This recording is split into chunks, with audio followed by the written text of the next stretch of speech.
You're listening to the Inner Field Trip podcast, designed to help highly sensitive people and deep feelers explore unconscious biases so they protect their energy, stand on the side of justice, and become better ancestors. My name is Leesa Renee Hall, your host and tour guide. In this episode, I'm in conversation with Kelly Diels, and Diels is spelled Diels. I came across Kelly's work in early 2018 when the algorithms put me in a new filter bubble after my blog post went viral. It seemed that now I was seeing a lot of people's work around those who critique systems of oppression. Kelly is a wordsmith, and she has a masterful way of bringing together words into long-form essays that keep me riveted right until the last paragraph. And in this day and age where we don't have a lot of attention to sit and read long copy, I'm amazed at how well Kelly is able to arrest my attention with her long essays. One of the things that Kelly has done is she has reclaimed the word feminist. Too often, the word feminism is associated with radical women. But more importantly, for those who identify with a marginalized or oppressed group, feminism is just another form of oppression. For many Black, Indigenous, and women of color, they feel outside the feminist movement because we must put our gender first and ignore all other issues having to do with race or disability or religion or gender expression or gender identity and so on. In particular, the feminist movement tends to exclude rather vocally trans women, which is often offensive to Black, Indigenous, and other women of color who see the work of trans women to be very important because it's often trans women at the forefront of fighting for women's rights. And Kelly has done a really masterful job of reclaiming the term feminism and has been able to redefine the word so that it fits in with her work around critiquing systems of oppression. After experiencing both a personal and professional setback towards the end of 2018, Kelly kind of disappeared online. She didn't post on her blog anymore. She wasn't sending out her email newsletters. And although I had enjoyed her work, she kind of faded from my view. And then it was in the fall of 2019 that there was a resurgence. She started posting again. She started sending out her email newsletters. And because I knew she was on the West Coast and I was going to be there to launch my multi-city tour, I reached out to Kelly to see if she would be open to meeting with me over coffee to have a chat. We ended up meeting for 2.5 hours in New Westminster, British Columbia. Very beautiful, beautiful, beautiful city or town on the east side of Vancouver proper. And we had such an enriching conversation. Once this podcast launched, I wanted Kelly to come on and talk about the power of naming things. She coined a phrase called the Female Lifestyle Empowerment Brand, or FLEB for short, where she uses examples of the way in which wellness gurus and women coaches prop up a culture of white supremacy through their branding and marketing copy. It's actually rather brilliant what Kelly has done. And because she's such a wordsmith and is able to put words together so eloquently, I thought it would be important to have a conversation around the power of naming things and why that's so critical in our walk as we continue to critique systems of oppression. We also conversed about the ways in which to protect the names that you coin, because you want things to get out there and have people use the term you coined so that it helps them name a thing, but at the same time to protect those words so that people don't erase you from the creation of that term. So we spoke a little bit deeper about that. You'll find this interview truly enriching, as I have. And I know that you're going to take away some gems around the power of naming things. Let me share a little bit more about Kelly.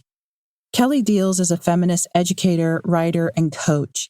She specializes in feminist marketing for culture makers.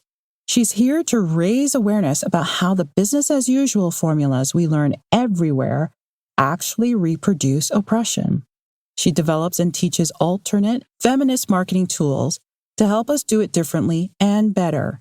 You can find out more about Kelly by going to www.kellydiels.com.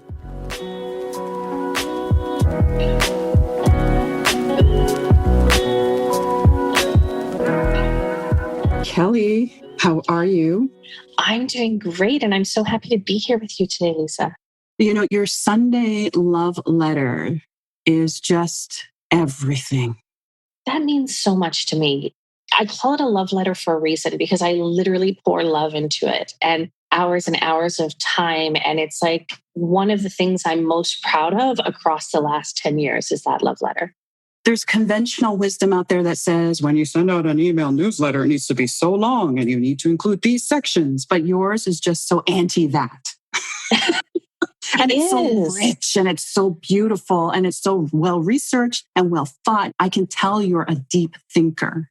So thank you for that gift. Well, thank you for reading it and noticing it and telling me that it impacts you like that. That's the deep work. You're a deep thinker. You're a deep feeler. And so I like to start off with this question, which is, tell me who you bring into your work. In other words, who are the ancestors in your lineage, both living and passed on, who inform what you do today? So there's, intellectual ancestors, like creative ancestors, and there's biological ancestors. There are things that I am taking forward from my lineage, and there are things that I'm deliberately leaving behind. So I think sort of spiritually, intellectually, the ancestors are all the feminist theorists and activists whose work prepared, like my work wouldn't exist without them. So I'm thinking Audre Lorde in particular. I'm thinking Gloria Steinem, Naomi Wolf's The Beauty Myth, Pat Parker. Oh, Chantal Mouffe, who's perhaps more academic, but is like this left-wing socialist, deconstructionist, Marxist thinker who wrote how valuable conflict is. And so she wrote this book called The Return of the Political probably 20 or 30 years ago that really has influenced me. Dr. Sarah Ahmed, who wrote Living a Feminist Life. All of those people have influenced the way that I think. And The Second Shift, that book, and the name of the person is not escaping me because I'm on the spot. But that's a significant book in my life as well. And then, I have professors who saw sparks in me, who carried me forward. Dr. Barbara O'Neill, who hired me as a research assistant when I was an undergrad, which is just unheard of. So those are some of my intellectual and spiritual feminist ancestors whose work made my work possible, made my thinking possible, who thought thoughts that helped me build thoughts on top of that.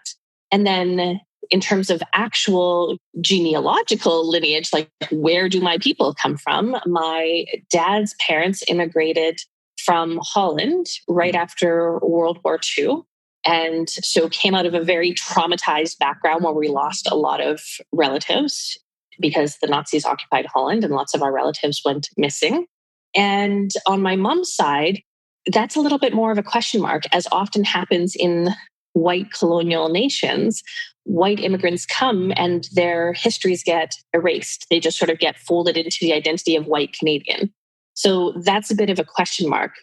I don't really know the ancestry of that side of my family.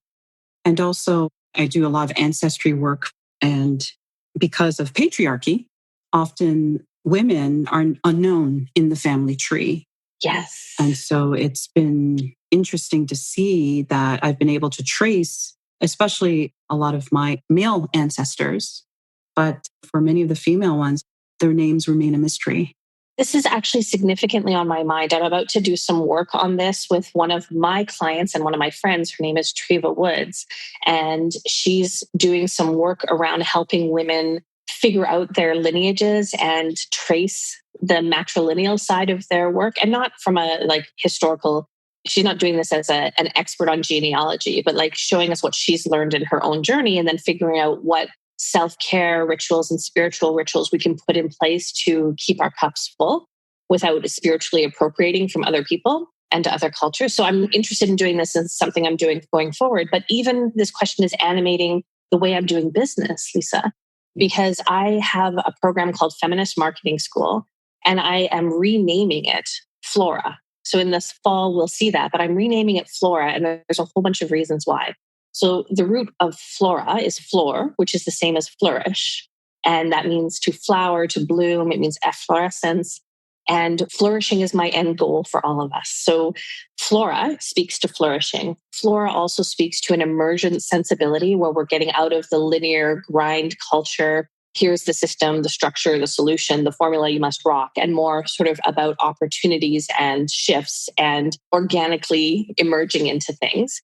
And Flora is the name of my great-grandmother, and she was very special in my life, and I have a real soft spot for her. And nobody ever wanted to name any of their children after her because it was an old-fashioned name. And so I feel that by naming my big offering in the world Flora, that I'm speaking to her and to the lineage of women in my family who have been forgotten. Oh, goodness. I just have to let that sink for a moment. Sink, sink, sink. Because it's so beautiful and brilliant.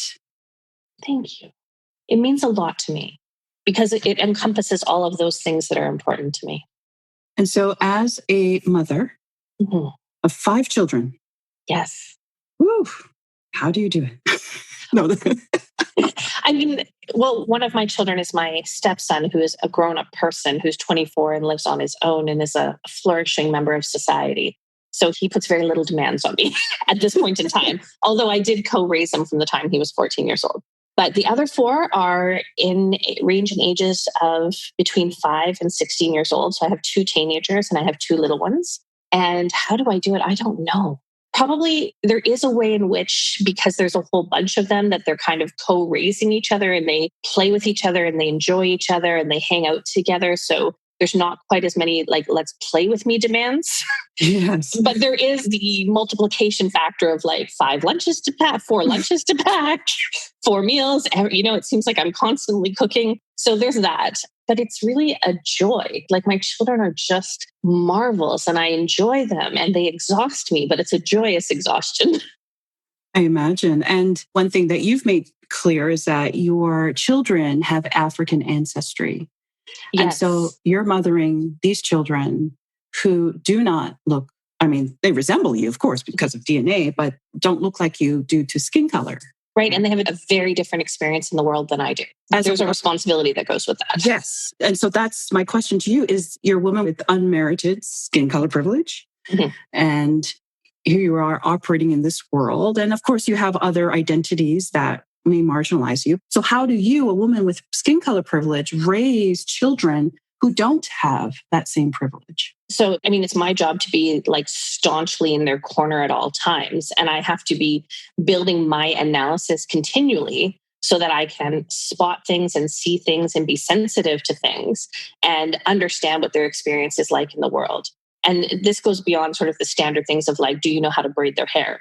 Of course. And that's, right. It goes way beyond that. It goes on what happens to my daughter when she goes to the grocery store and someone wants to touch her hair? I need to be aware of those realities. What happens to my daughter when she gets called the N-word at school, which happens regularly, and Canadians are just not aware of that. You and I are Canadians, so I want to speak on that for a second. Yes. But Canadians are so smug about this. White Canadians are so thinking that racism is an American problem and not a Canadian problem. So it's me constantly looking around the corner to see what my children are going to experience and making sure I'm ready in all ways, emotionally, politically, analytically, that I am the champion and can be there for them and can help them process those experiences. If I didn't have a high degree of political analysis and liberation orientation, they wouldn't be able to parse those experiences with me. So I need to be able to understand what they're going through, even though I haven't experienced it. I need to be aware of what their experience is going to be so that we can talk about it and strategize about it, and that they have a safe place to let their hair down and speak on it. So Kelly, the question that comes to mind is, how are you able to create a safe space for your mixed race children without waffling into your own fragility? I think fragility is about loyalty. So what happens with my children when they are in pain because white supremacist systems have harmed them, my loyalty is to them. My loyalty is not to whiteness and white supremacy. So it doesn't trigger fragility because I've already made an explicit decision about where my loyalties are. My loyalties are to justice. My loyalties are to life. My loyalties are to my children. So it doesn't activate this question, this implicit question in me, which is, am I loyal to these systems that have harmed you?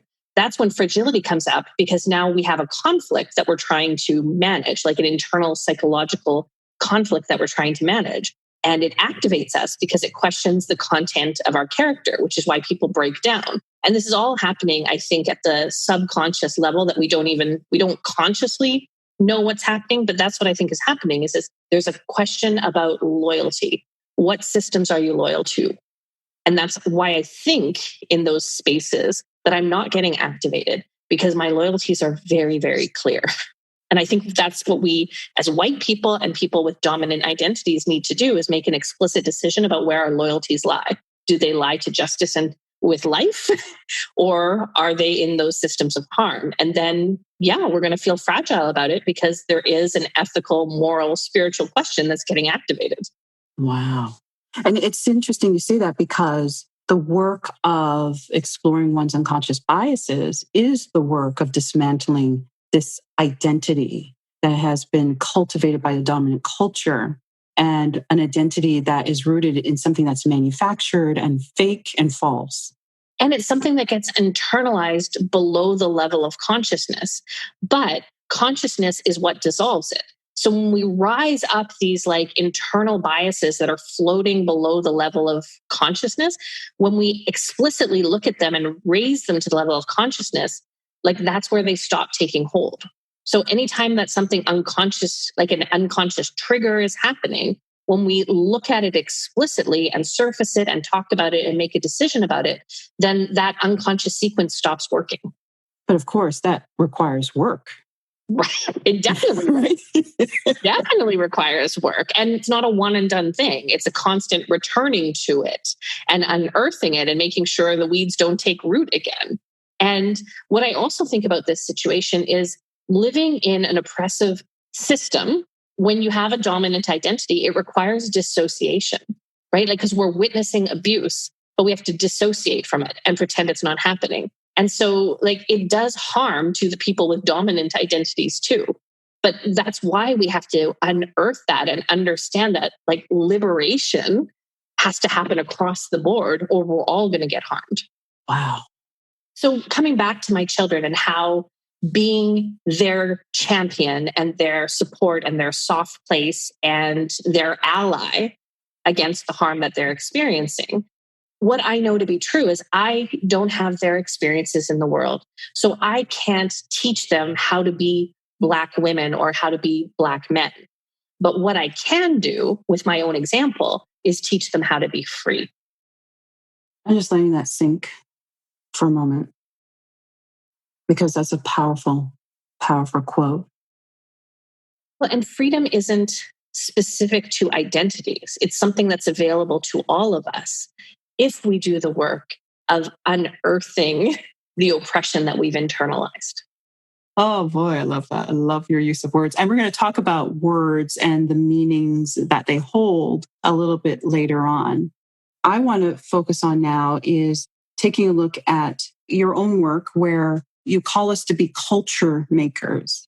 And for yourself, you have skin color privilege, but then you also have marginalized identities, where being woman, being fat, and then however else you identify. Did you want to add something? Well, I just think power is a complex thing and identity is a complex thing. And I think this is one of the interesting things, or one of the truths that doesn't get spoken enough. But all of us are both oppressors and oppressed. Well, not all of us, but most of us have complex identities where we hold marginalized identities and we hold dominant identities. And our identities can't be collapsed into any of those one things, although in certain contexts, certain identities invoke other people's biases against us. But I think it's so important to talk about that complex interplay of identity and power, because power is not just this fixed thing, it's relational. So in one situation, I might have a lot of power where my white skin is activating a certain kind of treatment. And then in another situation, my fatness or my femininity might be activating a bias against me. So it's just a very complex interplay that we need to attend to, because if we don't, we inadvertently erase people's identities. And that's where the culture making piece comes in, is that we are all, this is the way I think about it, we are all culture makers at every single moment of our lives. Because if all of us disappeared tomorrow off the planet, then all of our cultures would also disappear. So we think that we are born into one thing, which we are, right? We're born into cultures of injustice right now. So we're born into a thing, but it's not static. And it requires us to carry it forward. And so there are things in my lineage that I do not want to carry forward. And I don't have to co-sign. And I can do something different. And that's what I want us to know about culture makers, is we're all culture making, even when we're not aware of it. If we're just letting culture flow through our mouths and hijack our lives and co-opt our bodies, then we're reproducing the culture that we've been born into. But we can make an explicit decision about that and decide to consciously engineer or grow a different kind of culture using our words, using our relationships with each other, using our art, our contributions, our work, our community building. We can do things differently. So we're culture making whether we know it or not. The challenge is to know it and then decide consciously what you want your culture making contribution to be. And so how can we ensure that when we are envisioning what culture looks like, that's bias-free, that's oppression-free, what can we do now to move to that reality? I mean, someone who's been a big influence on me, and I should have cited this in the lineage piece that you'd asked me about, is Dr. Barbara J. Love. So Dr. Barbara J. Love is a Black academic and teacher who has this framework for a liberatory consciousness. And she says there's 4 steps to building a liberatory consciousness, which is what I'm talking about when I'm talking about culture making. And the first stage is awareness. So being aware that there are certain issues and structures at work and understanding that. So that's our first step, is to learn more about that. And what usually happens is people get aware and then they start taking action on things. But there's actually an intermediary step or 2 steps where you become aware and then you have to build your analysis. So you need to be taking in information, you need to be learning, you need to be changing your thinking, you need to be connecting dots inside your own sort of internal cosmos. You need to be drawing the lines between those stars and making constellations and understanding things independently. So in the awareness stage, you're just consuming information and you're understanding other people's conclusions.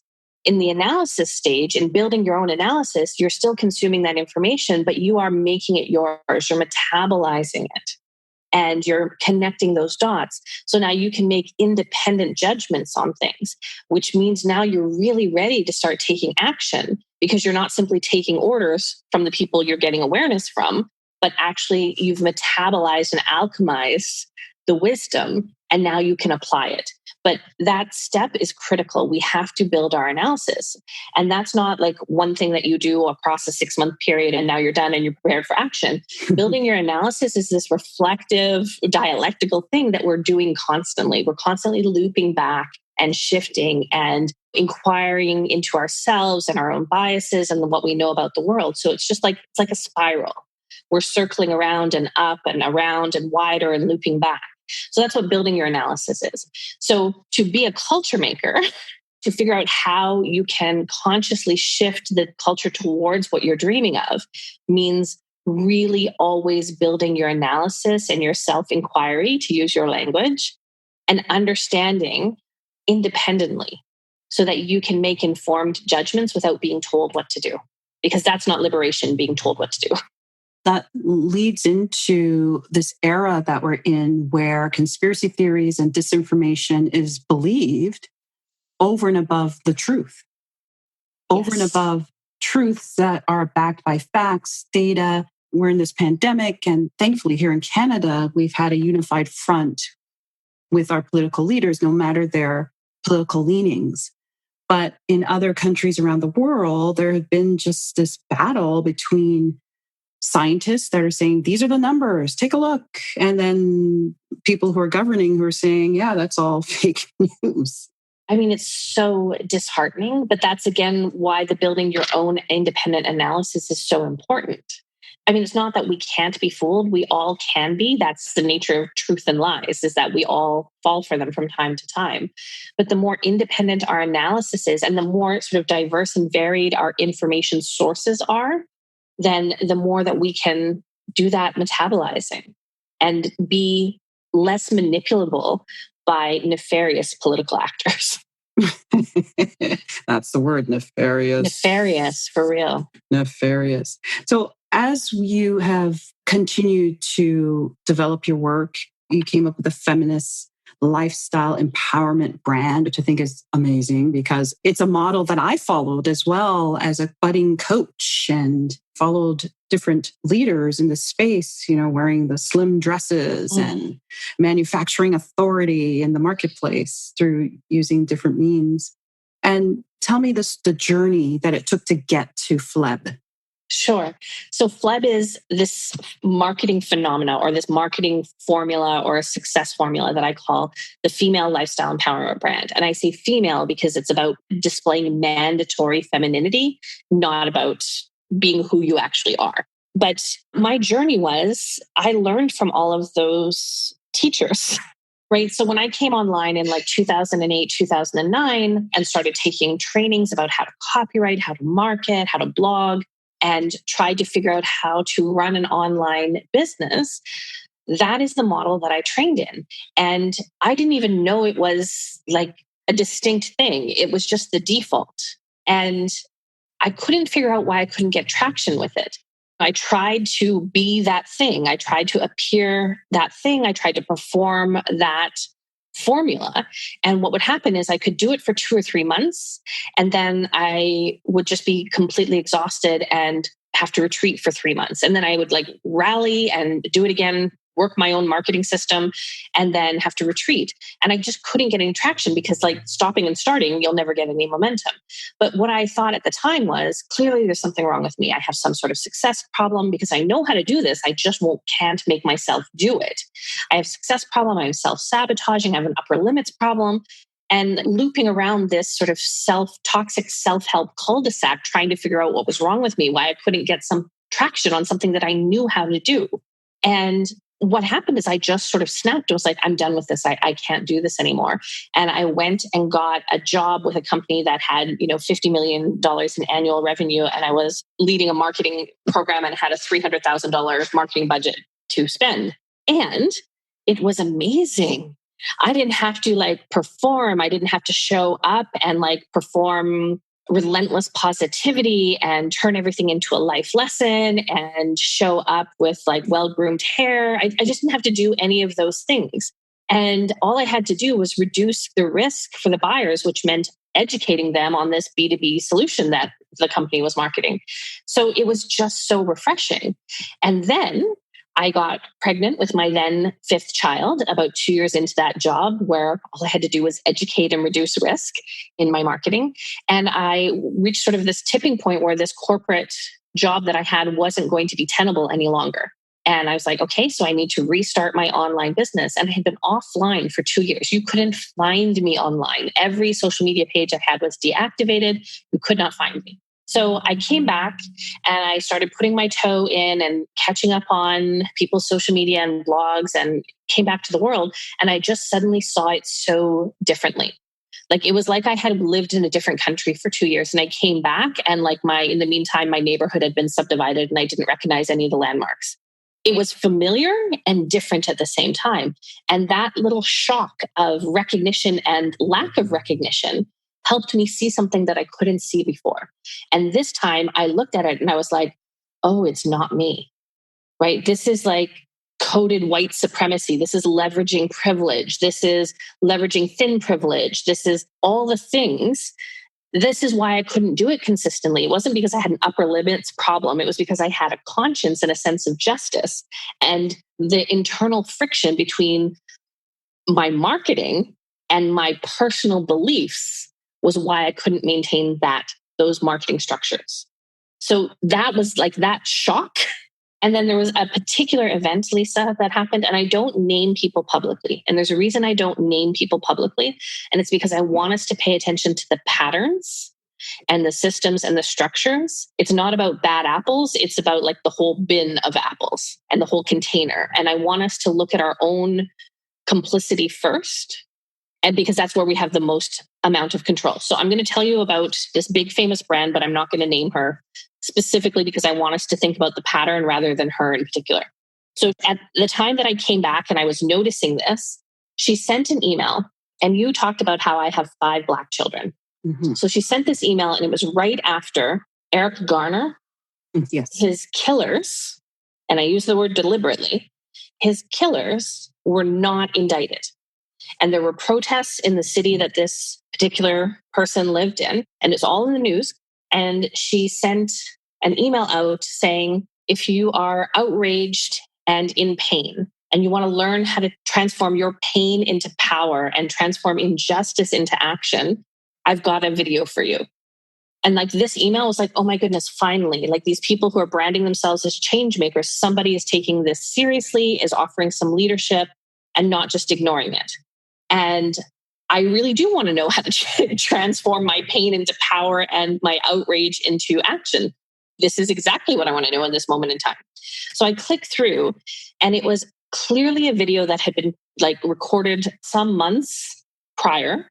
And it was her, like, there was a little intro, and she was like lip syncing to Meghan Trainor's All About That Bass while her makeup artist powdered her face. And then she goes into the lesson that she's teaching us.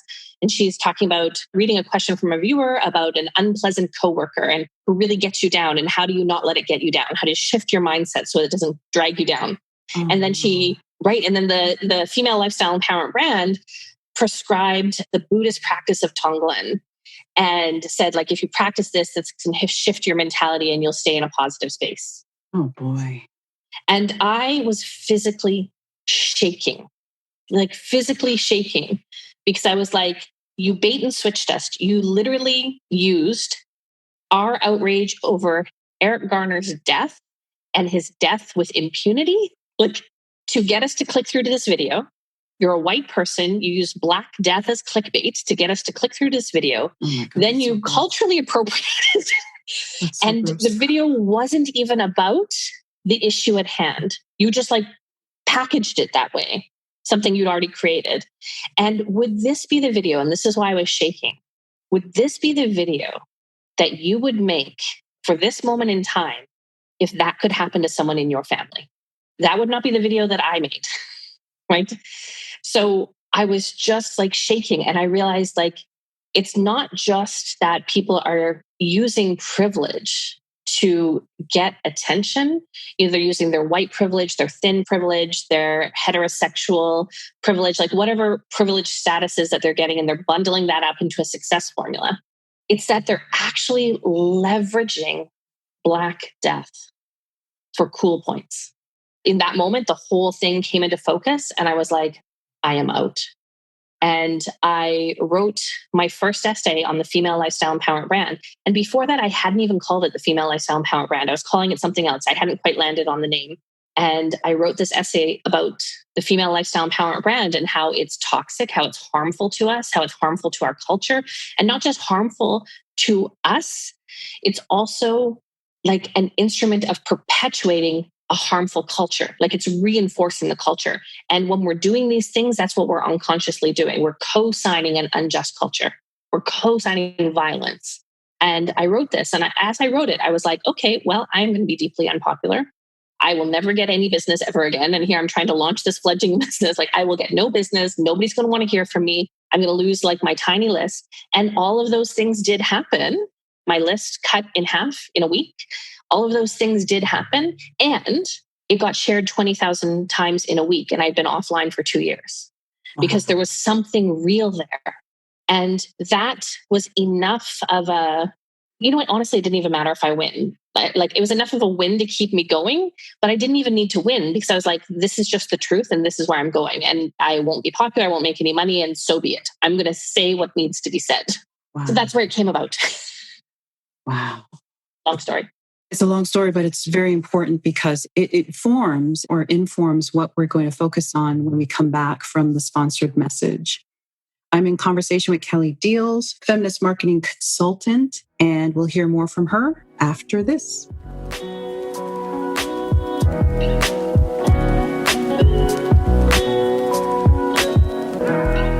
Hi, my name is Candace, and I've been part of Leesa's Patreon community for a bit now. And in that time, I have gotten to see how unswerving her commitment is to the process of self-knowing, of self-awareness. And that in itself is special. But she also combines that with the social issues of our time, with the broader social picture in which we find things like structural oppression, racism, all the other ways that there are dominant and marginalized identities and realities for people. So it's this really, to me, cool situation where the writing prompts and the questions and all that is offered there is a chance to get to know a particular life, your particular life, my particular life, within the landscape of these really immense systems and realities. It's a way to locate and get to know oneself within all of that. And I find that there aren't that many places to get both contemplative and plugged into social justice.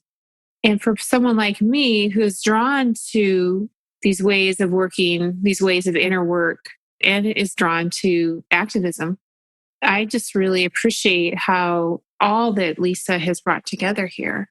And so I'm hoping that more people can become aware of what Leesa brings to the world and get connected to what she's up to in Patreon. Thank you.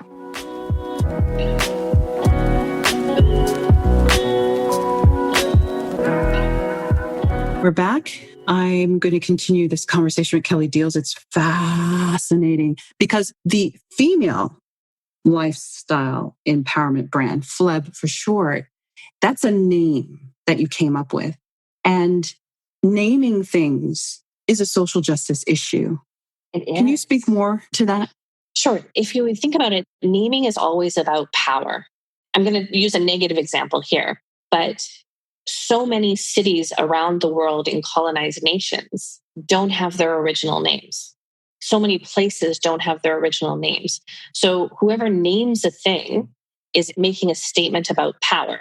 Power doesn't always have to be negative and domineering and abusive and genocidal and colonial, right? It doesn't have to be that way. But I bring that up to show you the power of naming. And it's also, if you think about things, having a name for certain concepts makes those things real. And one of the ways I think about that is with the word mansplaining. So in my 20s and 30s, I often had this experience where I felt like men were talking down to me or not taking me seriously. And then I went in my toxic self-help cul-de-sac again and thought, like, what is it about me that is attracting this behavior? Am I projecting insecurity? Do I have self-worth issues? I need to be more assertive. I need to learn different communication styles because these men are not taking me seriously and they're talking down to me. And often they don't even know what they're talking about. But I thought I had a problem. And then Rebecca Solnit wrote this essay, which then became a book called Men Explain Things to Me. And the feminist blogosphere explained that experience, named that experience of having men narrate your topic of knowledge back to you when they've read a review about it, as though they're the expert, as mansplaining. And as soon as that word came into focus, I realized like that thing that had happened to me had nothing to do with me, Kelly Diels, and whether or not I was knowledgeable, smart, or what I was or was not projecting. Men were treating me like that because I was a woman, and it was a power expression. So as soon as I had the word, it didn't affect me subjectively the way it had before. I wasn't turning it back on myself. I was like, oh, I see what you're doing here. You're mansplaining. And as soon as I named it, the power dynamic shifted. Wow. So when we have those names, we can shift power dynamics in really powerful ways. And names give us an ability to think things that were not thinkable before. So they make something that was invisible visible. So this is also something that social justice traditions, liberation traditions, feminist traditions have always done, given names to experiences that lacked language before. And one of the most famous words that does this is the word intersectional, which Dr. Kimberly Crenshaw invented to name the specific intersection between racism and like misogyny, gender discrimination that Black women uniquely face. And so she wanted to talk about the intersectionality of Black identity and woman identity and how that compounds bias in Black women's lives and experiences. And it was around a specific legal case that she coined this language for. But it's become a really important word. But before we had that word, many people might have had that experience, but that word helps call it into focus and point at it. And now we can actually organize solutions and protest against it. But if we don't have the word, how do we even protest it? So having the words and the languages for our lived experiences is critical to shifting the power dynamics around those lived experiences and changing whether or not they're going to happen. It's a brilliant form of culture making as well, to be able to name something, especially if it's an injustice. So it's not just about naming a program that you're going to do a launch campaign around and getting people to buy, but it's around naming the injustice and giving language to that. Right. So even think of like the word rape culture or microaggressions or gaslighting or derailing. Having language gives us the ability to protest an injustice and do something about it. And there is, however, that overlap between this is also a really useful thing to do in your brand, to have a specific brand language so you can get your ideas across. So there is a useful intersection there, but the place that I'm most interested in is the culture making place of like, how are we going to shift this culture towards justice? We need the language of justice. And someone who does a beautiful job of explaining this is Sonia Renee Taylor in her book, The Body is Not an Apology. She uses language as a metaphor for justice and for injustice. And so just as I say, none of us have been born into a culture of justice, she says none of us are born speaking the language of justice. We have to learn it. And some people are more immersed in speaking it because they have identities where injustice is visited upon them regularly.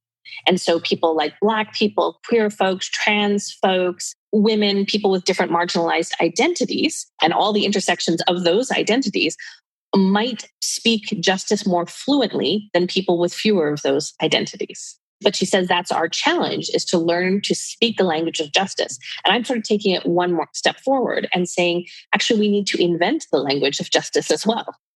And as we invent the language of justice, how do we then steward that phrase so that it's not co-opted and so that we're not erased? So, for example, Moya Bailey, who coined the phrase misogynoir, had said in an interview that she's frequently erased when people use the term.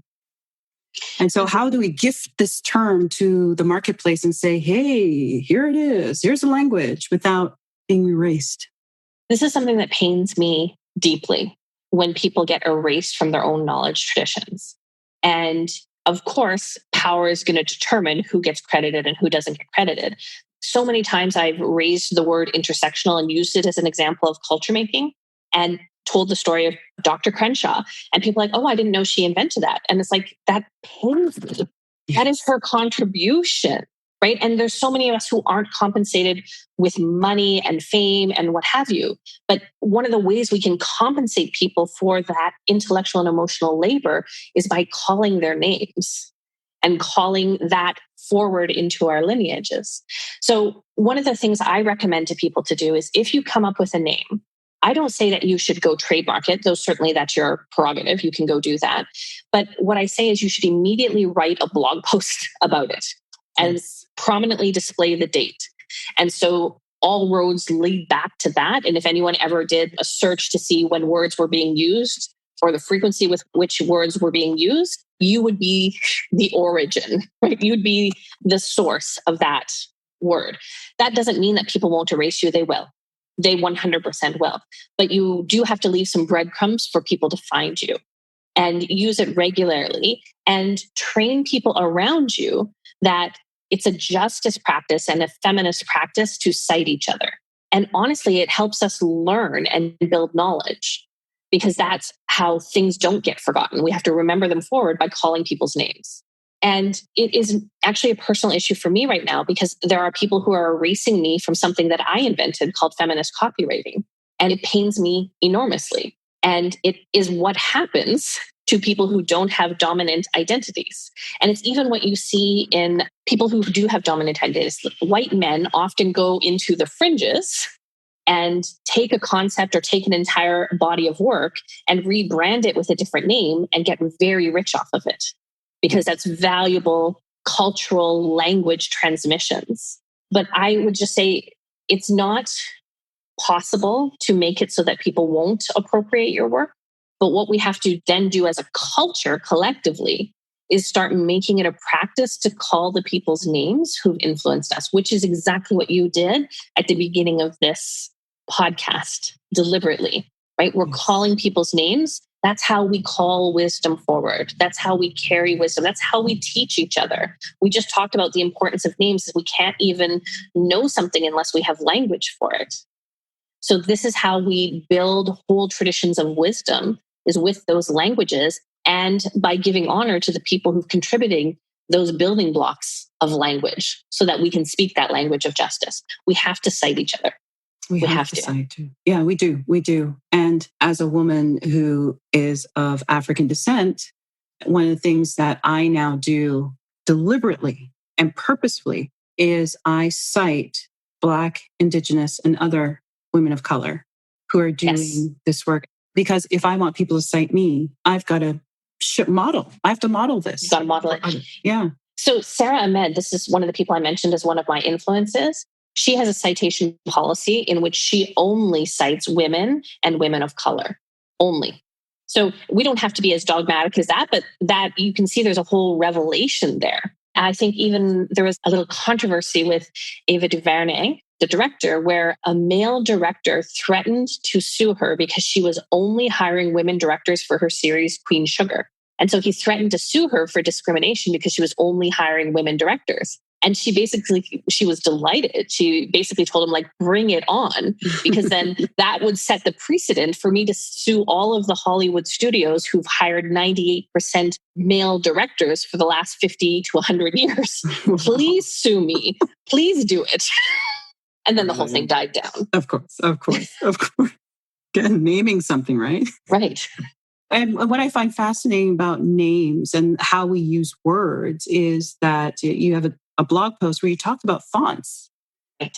And fonts are what we choose to make our words look a certain way on pages. So just like naming helps to give language to injustice, font design and what we choose as our fonts to represent ourselves is also a feminist issue. Can you talk more about that?